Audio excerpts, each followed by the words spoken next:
другари здраво държахте, хванали властта. Нямаше гладни, нямаше жадни в нашата страна. Евала, евала, евала, бе Живков беше най-велик.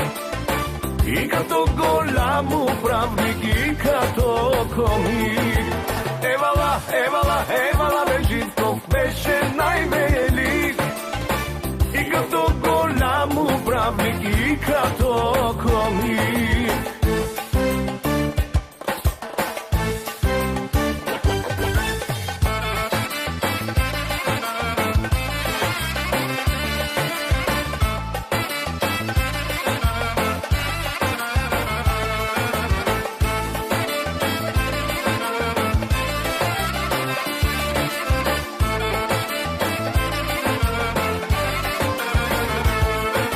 Нямаше го СДС-то, нямаше Доган да показват пред народа кой е по-голям.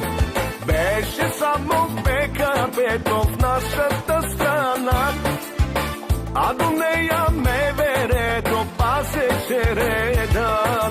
Евала, евала, евала, бе Живков беше най-велик.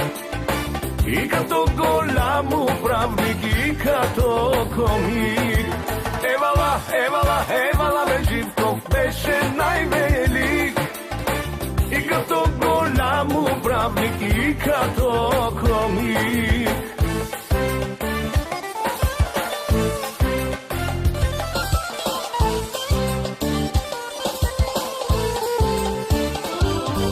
Нямаше го шоумена Слави Трифонов, нямаше го супермена Бойко Борисов, а пък царят в чужбина беше се покрил. Там далече от народа той се беше скрил. Евала, евала, евала, бе Живков беше най-велик. И като голям управник, и като комик. Евала, евала, евала, бе Живков беше най-велик. И като голям управник, и като комик.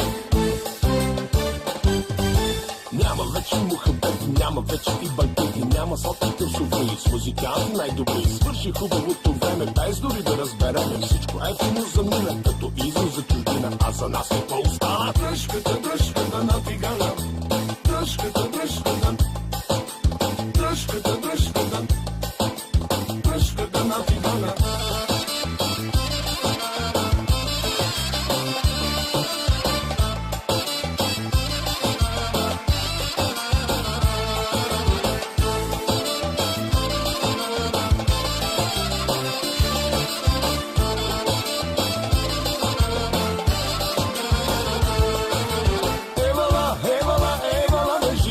Беше най-велик.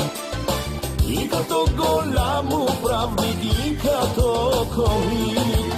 Евала, евала, евала, бе Живков беше най-велик. И като голям управник, и като комик.